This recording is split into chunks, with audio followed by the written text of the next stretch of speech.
Good morning, everyone. This video is related to gender. Gender is the basic form of grammar. Gender के types और gender का definition क्या है और साथ में मीनिंग क्या है आप इस वीडियो में देख सकते हैं। जेंडर मीन्स होता है लिंग और जेंडर जो होता है डेफिनेशन उसका ये दिया जाता है कि the fact of being male और female is known as gender. Clear है? यानी जो तथ्य महिला या पुरुष के बारे में बताता है उसे हम जेंडर के नाम से जानते हैं। क्लियर है? टाइप्स ऑफ जेंडर की बात की जाती है तो यहाँ बताया जाता है कि जेंडर्स आर ऑफ 4 टाइप्स, यानी जेंडर्स को 4 कैटेगरीज में डिवाइड किया जाता है।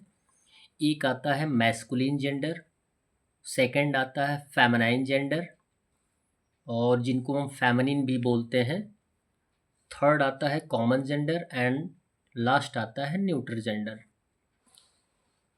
फर्स्ट में मैस्कुलिन जेंडर की बात करते हैं तो मैस्कुलिन जेंडर मीन्स होता है पुलिंग। पुलिंग यानी जो पुरुष से संबंधित होता है। तो यहाँ पे हिंदी डेफिनेशन दिया गया है कि जो नाउन पुरुष जाति का बोध कराता है उसे मैस्कुलिन जेंडर कहते हैं। ये क्लियर है कि जितने भी नाउन्स होते हैं जो कि पुरुष जाति का बोध कराते हैं तो उन्हें हम क्या बोलते हैं, मैस्कुलिन जेंडर के अंतर्गत रखते हैं, जैसे किंग राजा, अंकल, पोएट, एक्सेट्रा एक्सेट्रा। इनका भी यदि इंग्लिश डेफिनेशन आपको चाहिए तो आप अवश्य कमेंट में लिखें। नेक्स्ट दिया गया है फेमिनाइन जेंडर या feminine gender. Feminine gender means होता है स्त्रीलिंग।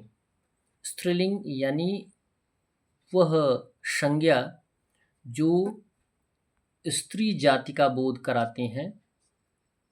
जिस नाउन से स्त्री जाति का बोध होता है उस नाउन को हम फेमिनिन जेंडर के अंतर्गत रखते हैं। क्लियर है? जैसे क्वीन रानी, लेडी यानी औरत होती है, ऑन पोएटेस यानी कवित्री। क्लियर है? ये जो तीनों नाम दिए जा रहे हैं ये तीनों नाम स्त्री से संबंधित है, इसलिए इन तीनों नामों को हम फेमिनाइन जेंडर के अंतर्गत रखते हैं। नेक्स्ट थर्ड जो टाइप है वो है कॉमन जेंडर। कॉमन जेंडर की बात की जाती है तो कॉमन जेंडर मीन्स होता है उभयलिंग। यानी उभयलिंग का क्या मीन्स होता है, यानी जो नाउन स्त्री या पुरुष दोनों जाति का बोध करा सकता है उसे हम बोलते हैं कॉमन जेंडर, जिसको हम हिंदी में बोलते हैं उभयलिंग। वह नाउन जो पुरुष एवं स्त्री दोनों के लिए प्रयोग किया जाता है या प्रयोग में लाया जाता है उसे हम बोलते हैं कॉमन जेंडर। क्लियर है?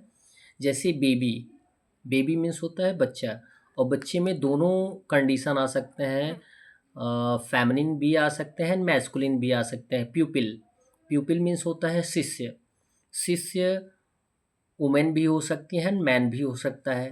टीचर जैसे अध्यापक, अध्यापक जो हैं अध्यापकों में टीचर्स लेडीज़ भी आ सकती हैं एंड जेंट्स भी आ सकती हैं। तो इस तरीके के जो शब्द होते हैं वो कॉमन जेंडर के अंतर्गत आते हैं, जिनको हम उभयलिंग के नाम से जानते हैं। लास्ट जेंडर आता है neuter gender. Neuter gender means होता है नपुंसक लिंग। क्लियर है? यानी जितने भी निर्जीव होते हैं उन्हें हम न्यूटर जेंडर के अंतर्गत रखते हैं। वह नाउन जो निर्जीव होता है उसे हम न्यूटर जेंडर कहते हैं, या उस नाउन को हम न्यूटर जेंडर के अंतर्गत लाते हैं या रखते हैं।